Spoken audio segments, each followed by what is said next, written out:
Hello and welcome back to Ellie Talks Tech. Today I'm going to be showing you a deep dive on 4 of the most popular podcast and meeting recording softwares. We are going to have a podcast focus to this demo, so I'm going to be showing you a lot of the features that each of these offer, not just for recording, but also for branding, content repurposing, and where they store their files.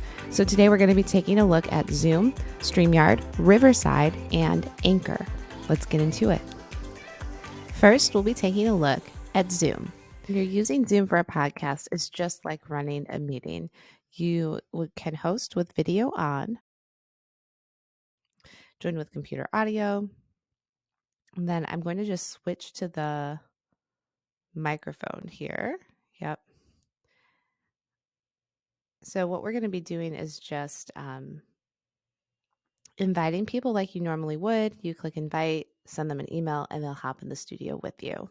When I made a video about the Shure MV7, I demoed it with Zoom. I wanted to make sure that you heard the difference and saw the difference in audio and visual quality when you switch to recording inside of Zoom. That's my biggest drawback for this platform, and I want to make sure that you experience it with me. So we're going to switch over to Zoom video and audio, and I'll let you see. So now I'm recording inside of Zoom. And you can hear the difference. You can see the difference.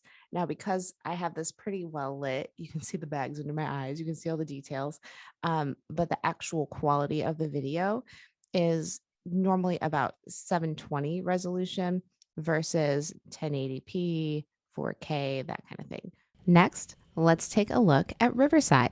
On Riverside FM, you can create a free account, or if you have one already, you can hit login, of course. And we're going to create a new studio because this is a demo. Again, first time I'm using it. So studio name is going to be Ellie Demo. I want to make sure that it's audio and video. And we're going to continue setup studio. So we want to make sure all of this is right. I'm going to add a participant. And I'm going to make her a producer because she's going to be learning about Riverside while I do this video. I'm going to hide her email address just so that no one spams her. And now we're going to go into the studio to start that live stream. You definitely always want to use headphones because if you don't, it's actually going to add in some sound cancellation, and it's not going to sound good. As an engineer by trade, like that's one of my skill sets. It's not the only one, but it is one of them. I hate it when machines try to do that work for you. I like to be able to hear what I'm working with, create a good quality, good sounding recording, and then add or take away as I choose, not as a machine thinks I would want. Headphones. All right, so I am using headphones. We're going to request camera permissions and allow, and choose a microphone. All right, so you can see me on the screen right there. And then I'm going to click Join Studio. And here we are. For Riverside, there are a lot of post-production things that you can do, but you can also do a lot of what people would do as a producer. So the sound effects, I don't know if it'll demo it for me or not. It's loud. That scared me. That was really loud. I'm going to turn those down. And so on. And then, of course, in the chat, you can talk to the people who are in the studio with you. Now, let's get started with the recording. So now I'm going to go into the Riverside studio right here and make sure that everything is toggled on. And I'm going to join the studio. Now I'm going to copy my link and invite my guest. All right, she's been invited. I'm going to stop recording audio here on my computer and start recording inside Riverside. I'm going to go ahead and name this a demo We can see it's 720 pixels live. So actually, I don't love that is that quality, but we'll see how it looks and feels. Now, a few features to note about Riverside is that it does actually, and I'm going to zoom in here. I know my screen is so dirty, but you can see that it's uploading as you record. So this is a nice feature because it's a cloud backup of your actual recording, and then it'll download locally and then upload to the cloud. So they have a nice safety net here. Inside of media, like we already talked about, there's some music, and then there's some chat. It says I'm not using headphones, that audio processing and echo cancellation are active, but I actually am using headphones. So I'm going to stop recording and change that. So for Riverside specifically, I'm going to have to plug my headphones into my Shure microphone, which I can do. It's not an issue. It just doesn't make a whole lot of sense that it would require that.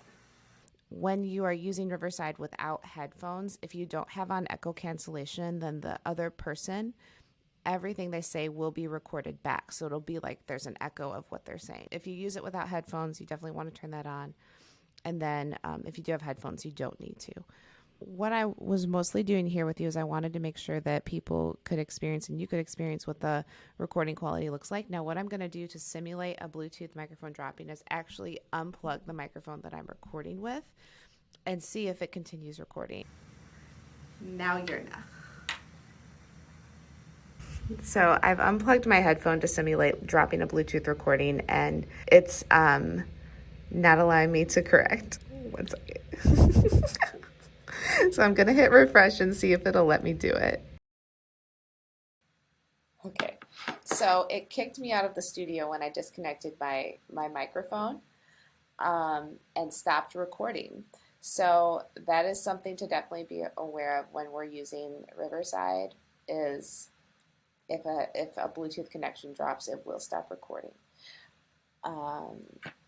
So I mean, my recommendation would just be not to use anything with Bluetooth, because you can live stream Riverside too, not just record if you want to. So it is very similar to StreamYard. But one of the nice features is that it will resize your landscape video to be vertical so that you can cut snips for social media. So it does that for you. Which is nice for promotion. But other than that, like the branding features, the music, all of that stuff you can do inside StreamYard too. So if it's a matter of trusting a microphone connection or not, I think I would still stick with StreamYard. But now we'll be taking a look at StreamYard. So once you're inside StreamYard, and you can create a free account by going to StreamYard.com, you can either choose a place to connect your stream to, because this is made for live streaming, or you can try a test broadcast. I'm going to show you how to connect it to a YouTube channel. So we're going to go to create a broadcast, new broadcast. You see, you can also use a pre-recorded video. So if you do happen to have a video that you wanted to broadcast as a live stream, but you'd already created it, you can do that inside of StreamYard. But if we go to new broadcast, we're going to have to add a destination. And then I'm going to add my YouTube channel. And you have to click allow, of course.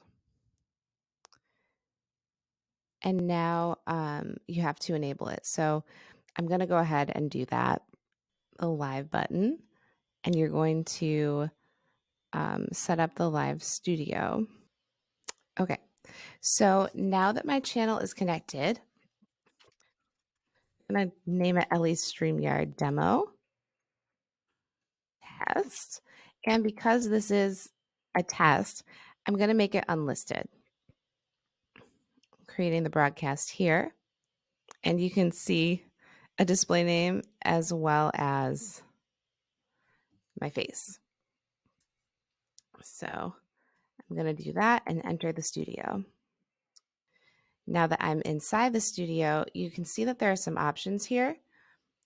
Banners. So here I'm going through some of the banner options. You can see that none of them are scrolling banners. They are all static, but you can customize what they say and use the same look that you modify for your name for the banner. So right now this is just my name, but I can upload a logo like StreamYard has, or do a StreamYard overlay which again, you can create all of these just as graphics without a background and then add them. They have a countdown that you can use, or you can upload a video countdown, and you can choose a background. Theirs, as you can see, is just, they call it Bubbles Dark. It looks black. And you can even add background music that you can fade in and out. So you could add the music from your show and play it, beforehand. Let's see if this will play. So those are some of like the creative features that StreamYard has that I really like. When you add a guest, you can also play with layout here.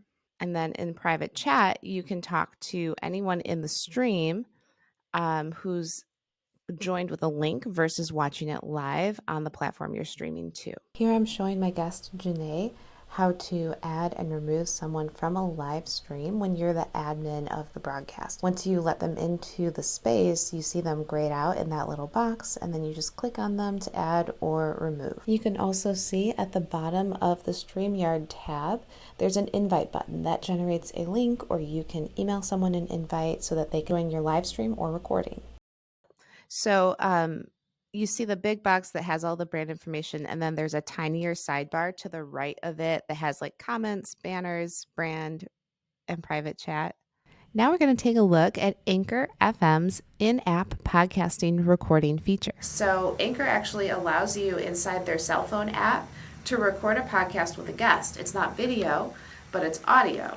So I wanted to test that with you today as well. When you're recording an Anchor podcast from your phone, you open the app, make sure that if you're using a USB microphone, it's connected, and you can hit that plus sign so that you can start recording new audio. If you want to invite someone to record with you, you'll tap the invite link. They'll need the Anchor app as well. And then you can hit record when you're ready to start the episode.